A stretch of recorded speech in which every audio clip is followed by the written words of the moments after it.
حملہ کیا اور عورتوں کو قید کیا، مسلمانوں کو قتل کیا، یہ تمام باتیں جو 177 صفحے پر بھی آپ کو ملے گی۔ اور اس کے بعد جو ہے حجر ابن عدی جو ہے ان کو قتل کرنا، رسول اللہ کے جو صحابی تھے ان کو ماننا، اور پھر جنگ صفین ہوئی، اس جنگ صفین کے اندر ہم دیکھیں تو کتنے وہ لوگ قتل ہوئے، آپ اس کا اندازہ نہیں لگا سکتے ہیں کہ ایک روایت کے مطابق 80,000 ہے، ایک کے اندر کچھ اور ہے۔ تو ہم یہ جنگ صفین کا دیکھتے ہیں، جو ہمارے پاس کتاب ہے مروج الذہب، جس کی دوسری چیز ہے ہمارے پاس مروج الذہب کی تاریخ مسعودی جسے کہتے ہیں، اور جس کا صفحہ نمبر 289، اس میں لکھا ہوا جنگ صفین کی مدت، جنگ صفین جس میں شام کے 45,000 اور عراق کے 25,000 افراد کام آئے، اور یہ 110 دن تک جاری رہی، اور اس دن اور اصحاب رسول اس میں شہید ہوئے، جس میں عمار ابن یاسر کا نام ملتا ہے، جن کی عمر 73 ہے، اور اس کے علاوہ جو ہے عراق اور شام کے درمیان چھوٹی چھوٹی اور لڑائیاں بھی ہوئی، اور بھی لوگ قتل ہوئے۔ تو آپ نے دیکھا کس طرح قتل عام جو ہے وہ جو خلافت اول سے شروع ہوا ہے، جو ظلم، جو بربریت کا، جو کرپشن کا، وہ اب تک چل رہا ہے، وہ آگے تک چلا، اور آج تک مسلمانوں میں یہ چل رہے گا۔ اس کے بعد ہم دیکھتے ہیں کہ رسول اللہ کی جو محبوب شخصیت تھی، جو رسول کے بڑے نواسے تھے، حسن، ان کا بھی معاویہ نے جو ہے ان کو زہر دے کر ان کو قتل کر دیا، اور رسول اللہ کے 3 نواسے تھے، ایک کا قتل جو ہے معاویہ نے کیا، جو بھی پڑھیں گے کتاب مروج الذہب سے صفحہ نمبر 363 سے، اور ایک کا قتل جو ہے یزید نے کیا کربلا کے اندر، اور ایک جو ہے بچہ محسن جو رسول اللہ کی بیٹی کی جب پریگنینسی تھی تو جب ان کے گھر پہ حملہ کیا تو وہ پریگنینسی میں جو بچہ جو ہے وہ قتل ہو گیا اسی حالت کے اندر۔ تو 3 نواسے رسول اللہ کے مارے گئے خلافت کے زیر اثر۔ تو آپ دیکھتے ہیں کہ 636 صفحہ نمبر دیکھتے ہیں، اور تاریخ مسعودی ہمارے پاس جسے نفیس اکیڈمی نے چھاپا ہے، اردو ترجمہ پڑھتے ہیں ہم، یہ بیان کیا کہ حسن کو ان کی بیوی جدہ بنت اسد ابن قیس نے زہر دیا، اور اسے معاویہ نے اس کام پر اکسایا تھا۔ معاویہ نے اس سے کہا تھا کہ اگر اس نے یہ کام کر دیا تو اسے 1,00,000 درہم دینے کے علاوہ اپنے بیٹے یزید سے اس کی شادی کر دیں گے۔ جب جدہ نے معاویہ کے حسب انشا حسن کو زہر دے کر مال ڈالا تو معاویہ نے اسے حسب وعدہ 1,00,000 درہم تو بھیج دیے، لیکن اس کے ساتھ یہ بھی کہلوایا ہمیں یزید کی زندگی عزیز ہے، اگر اس کے ساتھ تیری شادی کر دی تیرے ہاتھوں اس کی جان بھی جا سکتی ہے۔ تو آپ نے دیکھا کہ امام حسن کو میرے رسول کا بڑا نواسا اس کو قتل کرنے میں معاویہ کا معاویہ ہی نے قتل کیا، اور اس کے بعد حسین کو جو ہے یزید نے قتل کیا۔ تو دونوں باپ بیٹوں کے ہاتھ جو ہے وہ دونوں بھائیوں کے خون سے، یعنی رسول کے نواسوں سے رنگے ہوئے۔ یہ ہے خلافت راشدہ کا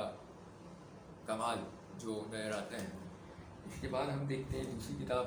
تاریخ تبریز دیکھتے ہیں، اور اس میں ہم دیکھتے ہیں کہ تاریخ تبریز کے اندر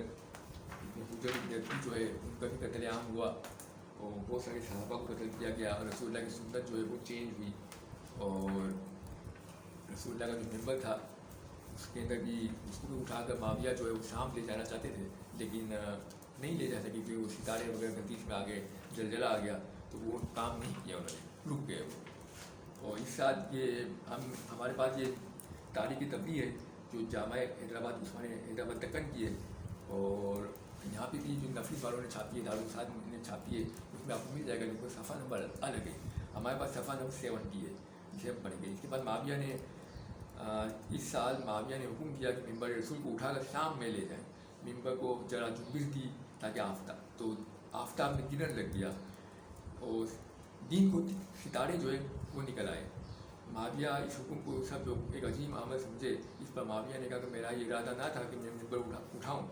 مجھے اندیشہ ہوا، پھر آگے جو بھی باتیں میں چھوڑ رہا ہوں۔ اس کے بعد خود معاویہ نے بیان کیا کہ میری رائے یہ تھی کہ رسول اللہ کے ممبر اور عصا کو مدینے میں نہیں چھوڑنا چاہیے، وہاں کے لوگ امیر المومنین عثمان کے قاتل اور دشمن ہیں۔ جب معاویہ کا مدینے میں آنا ہوا تو عصائے مبارک سعد بلتس کے پاس تھا، اس سے معاویہ نے منگوایا۔ ابو ہریرہ اور جابر بن عبداللہ یہ سن کر معاویہ کے پاس آئے، وہ کہا اے امیر المومنین، خدا کے واسطے ایسا نہ کیجیے، یہ بات مناسب نہیں ہے۔ جس جگہ رسول اللہ نے خود ممبر کو رکھ دیا ہے، آپ اٹھا کر ممبر کو شام میں لے جا رہے ہیں، مسجد کو بھی یہاں سے لے جائیے۔ آخر معاویہ نے یہ ارادہ ترک کر دیا، اور ممبر میں 6 جنے اور بڑھا دیے، یعنی رسول اللہ کے زمانے میں ممبر میں 6 جنے نہیں تھے، لیکن معاویہ نے وہ 6 جنوں سے بڑھا دیا۔ یعنی کہ سنت کے کتنا خلاف کام ہو رہا ہے، سیرت کے کتنا خلاف کام ہو رہا ہے، رسول کی جو پہلے 2 سے چل رہا ہے وہ ابھی تک چل رہا ہے۔ تو یہ ہے کچھ ایسے تاریخ کے واقعات ہیں جو ہمیں بیان کرتے ہیں، بتاتے ہیں کہ اس سے خلافت راشدہ کو بچانے کے لیے مسلمانوں نے حدیثیں جو ہے وہ گڑھی تاکہ خلافت راشدہ بچ جائے، اور باقی جتنے بھی خلیفہ تھے جو ان کے چاہنے والے لارڈ عمر خلیفہ معاویہ سے لے کے آگے تک، ان سب کو قربان کر دیا تاکہ خلافت راشدہ وہ دوم سوم کی بچ جائے۔ لیکن تاریخ جو ہے اپنے حقائق رکھتی ہے، اور تاریخ کی نظروں سے اللہ کے حق سے کوئی بچ نہیں سکتا۔ اس کے بعد ہم دیکھتے ہیں کہ باتیں تو ہمارے بہت ہیں کرنے کے لیے، لیکن اب ہم صرف ایک دو باتیں اور دیکھیں گے معاویہ کے سلسلے میں کہ معاویہ نے جو ہے وہ بدھ کے دن جو ہے جمعے کی نماز پڑھا دی۔ یہ تاریخ مسعودی ہے ہمارے پاس، اس کی تیسری چیز ہے، اور اس کا صفحہ نمبر جو ہے ہمارا 57 ہے۔ 57 میں اگر ہم باقی دیکھتے ہیں صفحہ نمبر، تو ہم پورا صفحہ تو نہیں پڑھیں گے بلکہ ہم تھوڑا سے پڑھیں گے، اور صفحہ نمبر 57 میں ہے کہ کچھ بیچ کی لائنیں ہیں جو میں پڑھ رہا ہوں، پورا پڑھے گا آپ کو دے دیں گے، آپ خود پڑھ لیجیے گا کہ جہاں جب حضرت علی تک یہ بات پہنچا تو کہ میں 1,00,000 آدمیوں کے ساتھ ان سے جنگ کرنے آ رہا ہوں جن میں کوئی آدمی اونٹنی اور اونٹ کے درمیان تمیز نہیں کرتا، اور ان کی اطاعت کا یہ عالم ہے کہ میں نے انہیں صفین کی طرف جاتے ہوئے بدھ کے روز جمعے کی نماز پڑھا دی، اور جنگ کے وقت ان کے سرداروں نے مجھے چیزیں دیں، یعنی گفٹ دی۔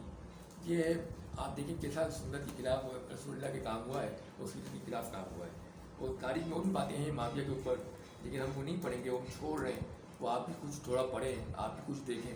اور بس ہماری گفتگو صرف اتنی ہے کہ مسلمان جو ہے ان کو چاہیے کہ وہ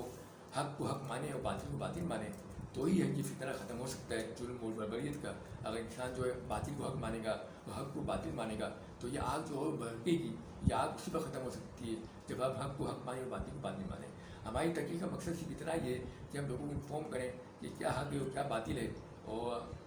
یہ ہمارے کو پیار محبت والی تقریر ہے ہماری، نہ اس میں کوئی جھگڑا ہے، نہ فساد ہے، نہ کچھ ہے۔ تو مسلمانوں کو بھی چاہیے کہ ٹھنڈی دماغ سے پیار محبت سے ان تقریروں کو سنیں، اس کو غور کریں، تدبر کریں، تفکر کریں، اور اپنی آخرت کو سنواریں کہ رسول اللہ نے جن کو خلیفہ بنایا ہے علی کو، اس کو ہم خلیفہ مانیں، نہ کہ ان لوگوں کو مانیں جن کو رسول نے بنایا ہی نہیں ہے۔ بس السلام علیکم ورحمۃ اللہ وبرکاتہ۔